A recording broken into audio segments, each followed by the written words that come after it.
जो जोड़ कर रखे वो भारत का संविधान है, वो भारत का संविधान। हर मुकम्मल सवाल का जवाब हूँ, वक्त निकाल कर पढ़ लेना, मैं भारत का संविधान हूँ, मैं भारत का संविधान। यानी राष्ट्र की एकता और अखंडता बनाए रखने के लिए, बंधुता बनाए रखने के लिए आपको अपने बीच में सद्भावना स्थापित करनी होगी। भारत आज विविधता में एकता के लिए जाना जाता है, क्योंकि इतने सारे कल्चर है हमारे यहाँ, चाहे किसी भी कोने में चले जाइए इतने अच्छे अच्छे कल्चर आपको देखने को मिलेंगे, इतना रंग भरा हुआ है भारत में कि आपको लगेगा कि दुनिया कितनी रंगीन है। केंद्र को पावरफुल बनाया गया, राज्यों से ज्यादा शक्तियां दी गई कि ताकि जो इतने बड़े बड़े राज्य हैं सब अपनी अपनी बात कहेंगे, लेकिन घर का मुखिया जैसे होता है कि नहीं, घर के सभी सदस्य अपनी बात कहते हैं, लेकिन फाइनल डिसीजन किसका होता है? जो घर का मुखिया होता है। तो बिल्कुल उसी तरीके तन समर्पित, हे संविधान निर्माताओं आपको मेरा जीवन समर्पित। आपके संघर्षों को हम कभी भूल ना पाएंगे, आपके संघर्षों को हम कभी भूल ना पाएंगे और आपके बनाए संविधान पर चलकर ही भारत को विश्व गुरु और विश्व विजेता बनाएंगे, भारत को विश्व गुरु और विश्व विजेता बनाएंगे। आज संविधान दिवस के पावन अवसर पर सर्वप्रथम अपने राष्ट्रीय ध्वज तिरंगे को नमन करते हुए पूरे भारत को एक सूत्र में बांधने वाले भारतीय संविधान संघ सभी राष्ट्रपतियों को नमन करती हूँ। साथ ही इस देश की आन बान और शान में चार चांद लगाने वाले सभी शहीदों महापुरुषों को श्रद्धा सुमन अर्पित करते हुए इस मंच पर आसीन सभी गणमान्य अतिथियों का हार्दिक स्वागत एवं वंदन करती हूँ और आप सभी लोगों से जय भारत का उद्घोष करती हूँ। आज का विषय बिंदु रखा गया था कि भारत की एकता और अखंडता का एकमात्र सूत्र है, मूल सूत्र है हमारा भारतीय संविधान। तो इसलिए कहना है कि मैं हर मुकम्मल सवाल का जवाब हूँ, मैं हर मुकम्मल सवाल का जवाब हूँ, वक्त निकाल कर पढ़ लेना, मैं भारत का संविधान हूँ, मैं भारत का संविधान हूँ। भारतीय संविधान जो एक हमारा राष्ट्रीय ग्रंथ है जो सबके हित की बात करता है, सिर्फ देश के संवैधानिक भाषा नहीं देता है कि किस तरीके का ढांचा होना चाहिए, बल्कि ये भी सुनिश्चित करता है कि भारत में जो अलग अलग जाति धर्म संप्रदाय के लोग रहते हैं, यानी अलग अलग विविधताओं के लोग रहते हैं, उनके बीच एकता और अखंडता भी सुनिश्चित करता है। तो इसलिए इस प्रकार अगर हम देखें तो यानी जैसे एक धागा, एक सूत क्या करता है, अलग अलग फूलों को एक माला में पिरो कर रखता है, एक साथ बांध कर रखता है, उसी तरह हमारा भारतीय संविधान विभिन्न संप्रदाय धर्म के लोगों को एक सूत्र में बांधने का काम करता है।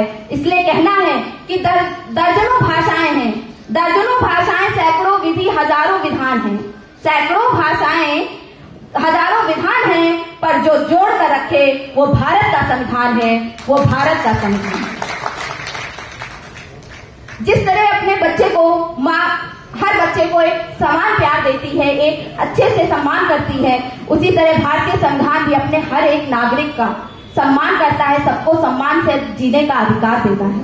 अगर हम बात करें, आज हमने प्रस्तावना की, हमने परिकल्पना ली, आपने सभी ने पढ़ा, यहाँ उद्देशिका को जाना कि हमारे भारतीय संविधान किस चीजों को निर्धारित करने के लिए बनाया गया है, किन बातों को वो स्थापित करना चाहता है, किस तरीके के भारत को हम बनाना चाहते हैं, ये हमें बताता है।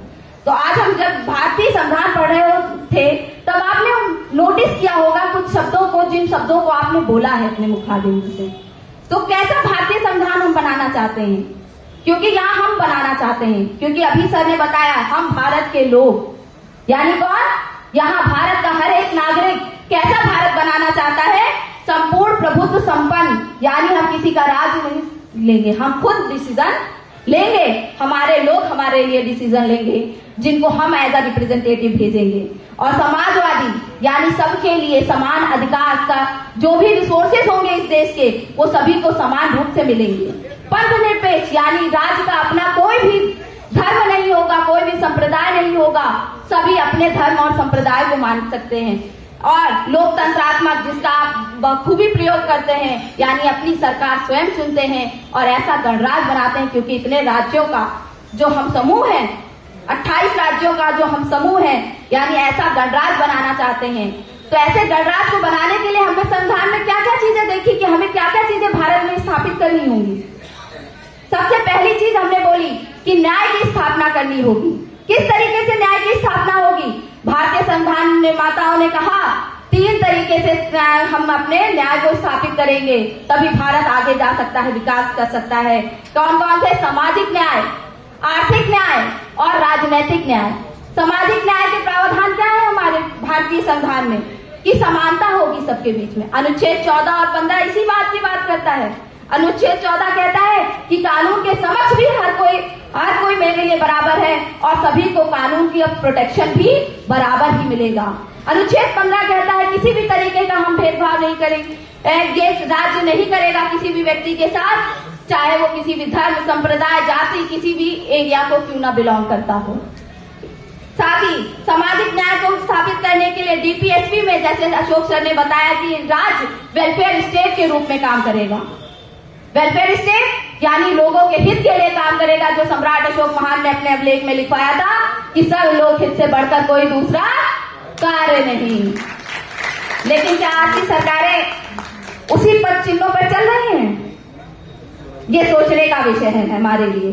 साथ ही हमारे भारतीय संविधान में उन 39A में लिखा गया है कि हमें कानूनी प्रोटेक्शन, फ्री लीगल एड देने का प्रावधान किया गया है, ताकि सभी के बीच न्याय स्थापित हो सके, सभी को न्याय मिल सके।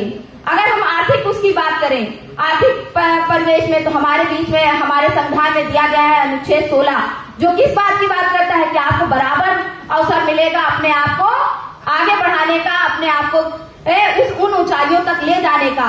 साथ ही साथ हमारी सरकारों को भी ये निर्देश दिया गया है डीपीएसपी के रूप में कि equal pay for equal work रखना होगा, चाहे वो पुरुष हो, महिला हो, किसी भी जाति का व्यक्ति क्यों ना हो, अगर उसने समान काम किया है तो उसे समान वेतन मिलना चाहिए। और इसके लिए तो हमें धन्य होना चाहिए महिलाओं को, क्योंकि पहले तो हमें उतना वेतन भी नहीं मिलता था जितना हम काम करते थे।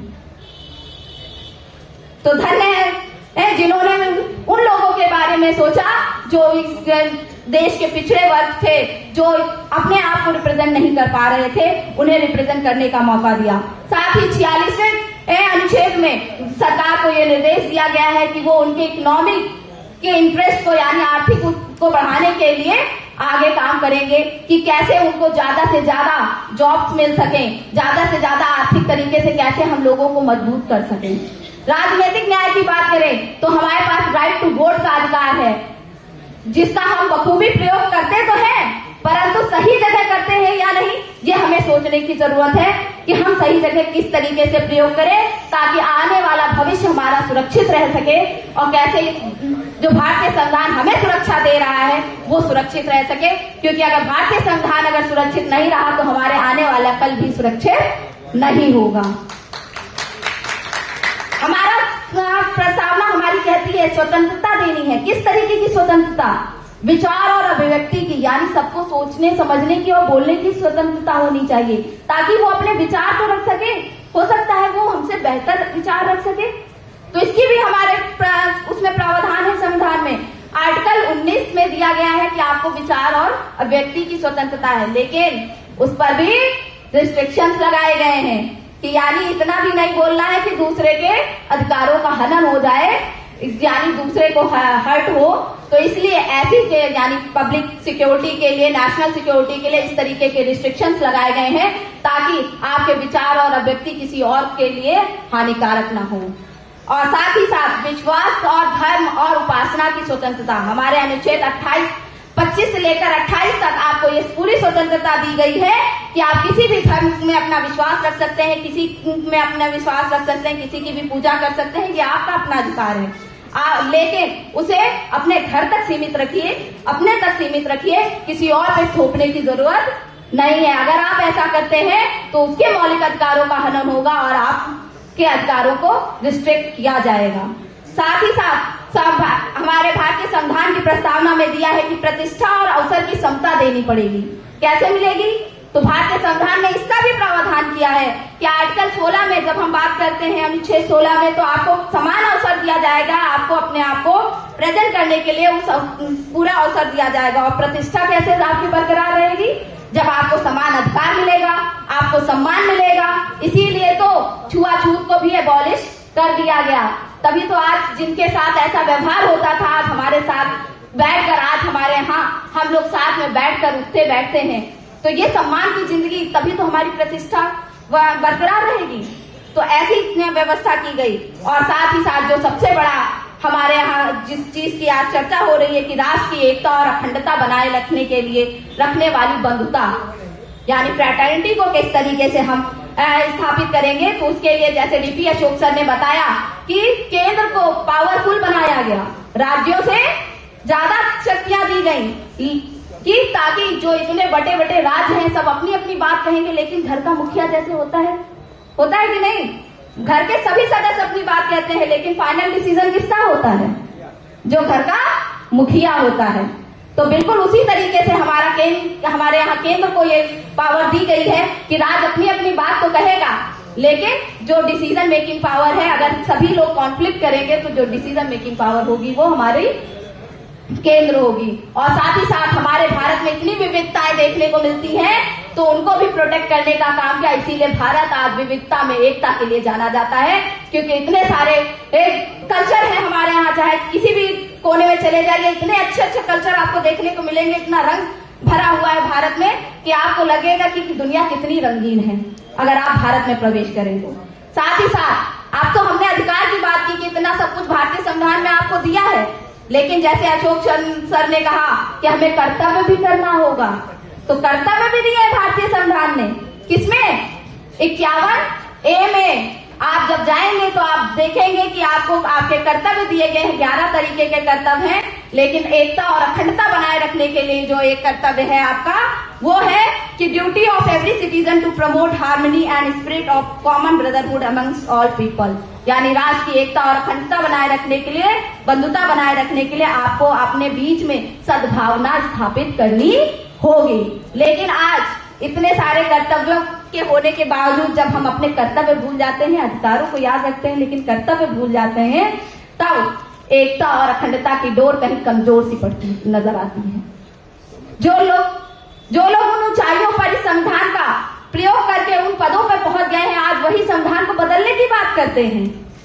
उन्हीं शक्तियों का, जो इस भारतीय संविधान ने जो शक्तियां उनको दी है, उसी शक्तियों का दुरुपयोग करने का काम करते हैं। तो आज ऐसे लोगों के लिए मुझे चेतावनी देनी है, कहना है कि मत बनो प्रगति के बाधक, मत बनो प्रगति के बाधक, भारत को भारत ही रहने दो, नहीं तो इस जनमानस तुम्हें असली राह दिखा देगा, और नहीं सुधरे तो तुम्हें इतिहास के पन्नों में सदा सदा के लिए दफना देगा, सदा सदा के लिए दफना देगा।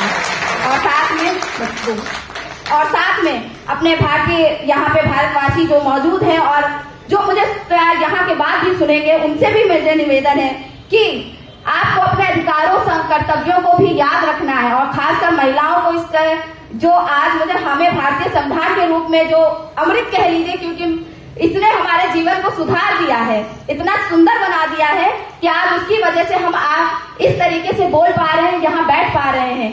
तो इसलिए सभी लोग अपने अधिकारों कर्तव्यों को याद रखें। तो इसलिए कहना है कि अपने अधिकारों कर्तव्यों को सदा याद रखो, भारतीय होने पर तुम नाच करो, राष्ट्रीयता हर व्यक्ति के जहन में बसा दो, ताकि जब भी हो राष्ट्र और संविधान पर खतरा तो सबके दिलों में है द्वंद्व तगड़ा, और सब मिलकर अपने राष्ट्र के अस्तित्व को बचाएं और भारत को पुनः विश्व गुरु और विश्व विजेता बनाएं, भारत को पुनः विश्व गुरु और विश्व विजेता बनाएं।